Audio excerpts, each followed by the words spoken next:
హరి ఓం నమస్తే. నిన్న అనుకున్నాం కదా, రామకృష్ణ పరమహంస గారి జీవితంలో ఒక సంఘటన. అంటే ఈ ఆత్మజ్ఞానం అంటే ఏంటి, ఆత్మ ఉందా లేదా, లేకపోతే మనం ఈ ప్రపంచంలో ఎలా జీవించాలి, మన పెద్దవాళ్ళు మనకి ఇచ్చినటువంటి ఆ ఉదాహరణ ఏంటి ఒకసారి చూద్దాం. మామూలుగా ప్రపంచాన్ని పట్టించుకోకుండా మనం బ్రతకగలమా? చాలా కష్టమే. మనం ఒక గుమ్మడి పాదం చూసామనుకోండి, తీగ చాలా సన్నగా ఉంటుంది, కానీ దూరం నుంచి చూసినప్పుడు గుమ్మడికాయ ఆ తీగకి కనెక్ట్ అయినట్టు మనకు అనిపించదు, విడిగా అనిపిస్తుంది. పండిపోయినప్పుడు ఆ గుమ్మడికాయ రాలిపోతుంది. అలాగే మనం ఈ ప్రపంచంలో ఉన్నటువంటి కష్ట సుఖాలన్నిటినీ కూడా సమభావనతో స్వీకరిస్తూ వాటికి ఏ విధమైనటువంటి ప్రతిచర్య లేకుండా జీవించగలమా? ఇది సాధ్యమవుతుందా? ఇది ఒకసారి మనం గమనించాలి. నిజంగా నేను నాది అనే భావన మనం వదిలిపెట్టిన రోజు మరణాన్ని జయించేవాళ్ళం అవుతాం. ఈ ప్రపంచంలో ఉంటూ ప్రాపంచిక బాధలకు దూరంగా ఉండగలగలమని అన్నది దాని యొక్క అర్థం. రామకృష్ణ పరమహంస గారి సమయంలో ఒక గొప్ప పండితుడు ఉండేవాడు. దేవుడు లేడు అనే సిద్ధాంతాన్ని అతను దేశమంతటా ప్రచారం చేస్తూ ఉండేవాడు. అతనికి ఒక లక్ష్యం ఉంది, ఏమైనా సరే ఎంతోమంది వెళ్ళి రామకృష్ణ పరమహంస యొక్క బోధనలకి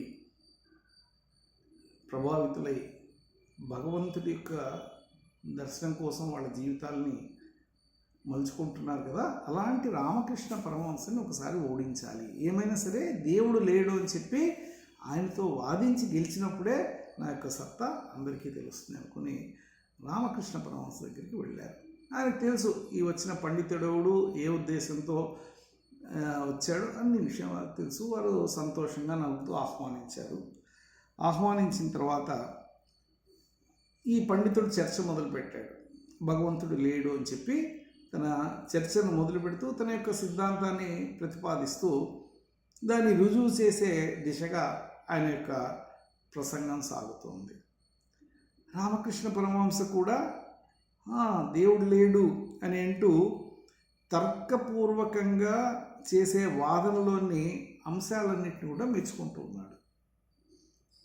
ఈ తర్కశాస్త్ర పండితుడికి బుర్ర తిరిగిపోయింది. ఏంటి, నేను ఈయన ఓడించడానికి వస్తే ఈయన ఇంత తేలిగ్గా నా వాదనకి ఒప్పుకుంటాడని అనుకోలేదు, నా వాదనని చాలా బాగుందని మెచ్చుకుంటున్నాడు అని చెప్పి ఒక్క నిమిషం తత్తరపాటు కలిగి రామకృష్ణ పరమహంసతో, స్వామి మీరేం చేస్తున్నారో మీకు తెలుసా? దేవుడు లేడు అని నేను ఏదైతే తర్కశాస్త్రబద్ధంగా మీ ముందు చర్చను ఉంచానో దాన్ని మీరు స్వాగతిస్తున్నారు, మీకు తెలియకుండానే మీ క్రింద ఉన్న చాపను నేను లాగేస్తున్న సంగతి మీరు గ్రహించారా అని చెప్పి ప్రశ్నించాడు.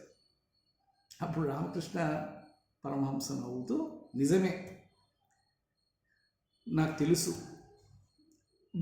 దేవుడు లేడని మీరు తర్కశాస్త్రపూర్వకంగా రుజువు చేస్తున్న పద్ధతి ఉన్నదే, అందులో నాకు దేవుడు కనిపిస్తున్నాడు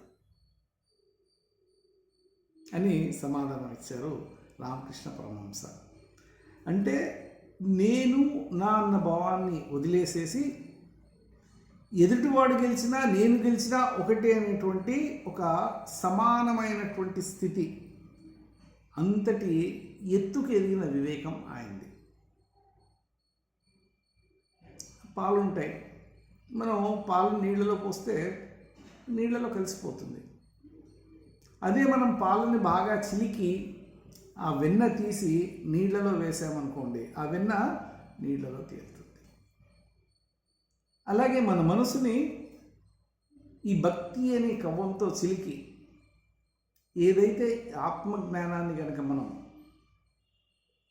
పొందగలుగుతామో ఆ ఆత్మజ్ఞానం మాత్రమే మనం మానవ స్థితి నుంచి మాధవ స్థితికి ఎదగడానికి దోహదపడుతుంది. ఇదే మన ఋషులు మునులు ఇచ్చినటువంటి మార్గం మనకి.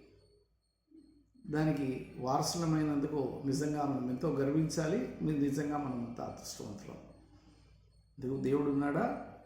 రేపు తెలుసుకుందాం. నమస్తే. ఉత్తిష్ట భారత.